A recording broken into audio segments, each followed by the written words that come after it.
Hi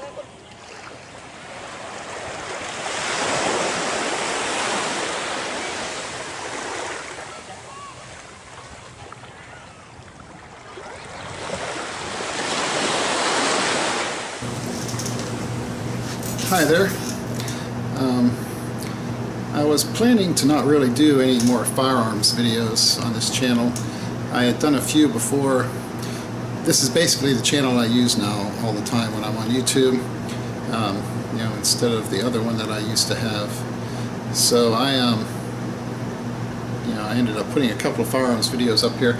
I wanted to do one though. I took the other ones down that I had done before. I don't know if I should have or not, but I didn't really want to turn this into a firearms channel or something. But I wanted to do a video just because of this little tool right here from a company called Brownell's.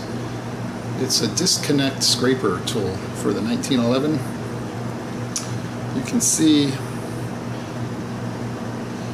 the shape of it here. Very simple little tool, very hard metal, sharp edges. What it's designed for, on a 1911, you have this little channel here that when the disconnector fits up in there, the top of it that comes up through the frame, and it goes up into that little channel. And what that does is when it's in the up position, it lets the sear and everything work normally to fire the pistol. You pull the trigger and it lets it trips the sear and drops the hammer. After the pistol is fired though, and the slide starts to move back out of battery, then the top of that disconnector gets pushed down because this flat part goes back over it and pushes it down. And that blocks the sear mechanism and everything from being able to fire. And means that you don't have to worry about the hammer following the slide down and firing the pistol whenever the slide is not in the fully forward locked battery position. That way, you don't have to worry about an unsafe condition happening, or that's the same thing like if somebody pushes back on the slide a little bit, it keeps keeps the pistol from being able to fire. I've got this Smith & Wesson slide that I was using on this Taurus frame that I'm going to show you, and that I used in a couple of my other videos. You can see there's a difference in some of these, like on the, I don't know how well it's going to show up here, on that Taurus, that channel is a little bit longer, that original Taurus slide, than what on that Smith & Wesson slide. But both of these worked perfectly on this frame.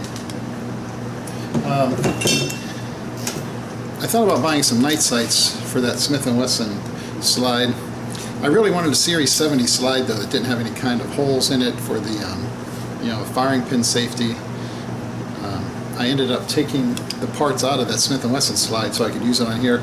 The Taurus, I bought it used, and the parts for the firing pin safety had been taken out of it by the previous owner.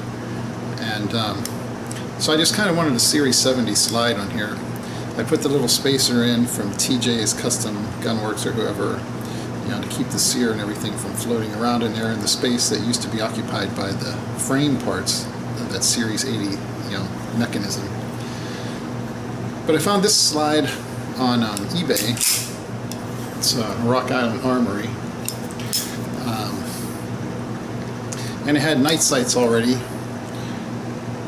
You can see that it doesn't have a cutout on the forward part of the slide to bring it down and match the front of the dust cover like they usually do.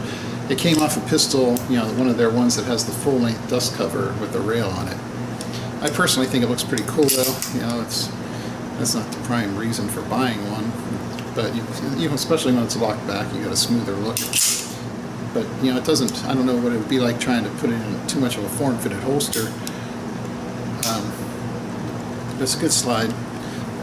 It'll run the ammo right out of there. I dropped the Taurus barrel in there, and I put put the firing pin stop and a extractor in there. The extractor and everything I dropped in there works perfectly. It you cycle the rounds. I haven't had a chance to fire it yet at the range, but it locks up really nice, works smooth. Now you can see it drops out. A nice little click before it goes back up into battery there. But it's very smooth, cycling it rounds through it by hand. It ejects, extracts.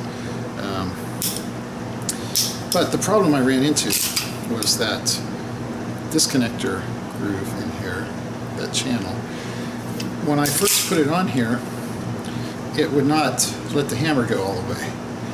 What I was running into was this right here. It's not even firing now. Push it back just a tiny bit.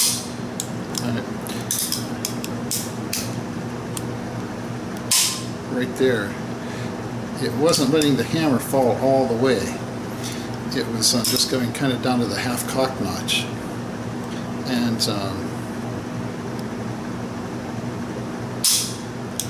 I've got it fixed now where it's hard to show you what I was doing. Trying to push it back just a tiny little bit against the spring.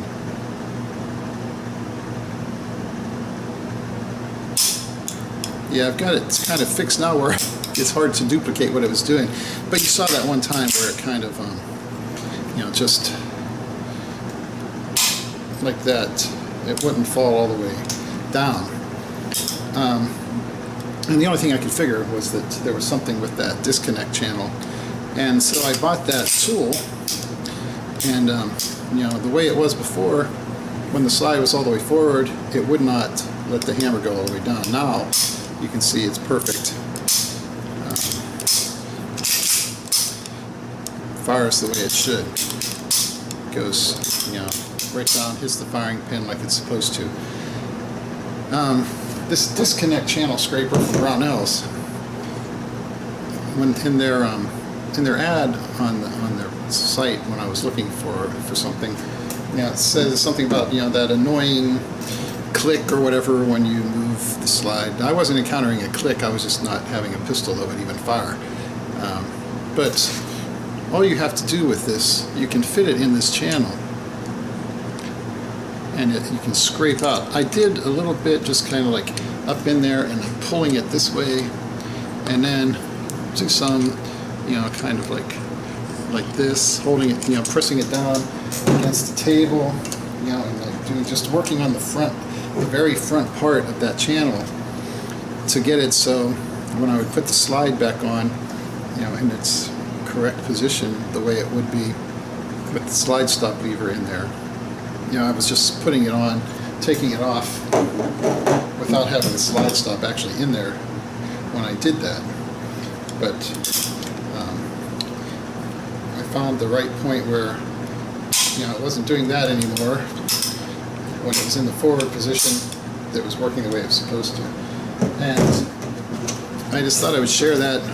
I don't know how many people are familiar with this little tool, but if you're having a problem like that, putting a slide on a 1911 and it's not firing, just dropping down to that half cock notch, the problem could be this disconnect channel here on the slide needs to be deepened, especially in that forward part of it. Maybe lengthen it a tiny little bit, just until you get it where it'll let that hammer fall.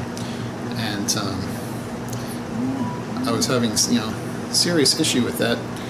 It's the slide fits on there, works great. Otherwise, pretty decent fit. Very little movement. Nothing vertically. A little tiny bit horizontally. When it's locked back, there's nothing. But in the when you get it in fully forward position, tiny little bit, which more to be expected, of course, because the frame rails are back in the back here. When you've got the slide to the rear, it's locked up a little better on the slide for its full length. You're kind of fitting in the middle of the slide, so it keeps it from that movement from being apparent. But it worked out really great, except for not firing. And this little tool made it work. So that might be something you want to try before you run off to the gunsmith or something with a 1911. If you're working on a project like that, that channel has to be located exactly in the right position above that disconnector before it'll let that pistol fire. if it's not letting the disconnector, the top of that, come up all the way, you're going to run into issues. I know on the Brownell site they don't say anything about it keeping the pistol from firing, just that annoying click or something like that, or distracting click, which I'm not worried about a click. Having it not fire, that's a big issue, and this right here can solve it. So it's pretty cheap. I forget exactly what I paid for it now, somewhere between 15 and 20 bucks, I think. So it's a very good investment. Save you worrying about a gunsmith if you don't mind doing things yourself. It's not the sort of thing that you're going to ruin a pistol with, like trying to fit the frame and slide or something like that. If you mess up, you're just making that channel a little bit longer or deeper, and that's not really going to ruin the gun. If you can spend a little bit of time playing with it yourself and not have to worry about taking it to someone else.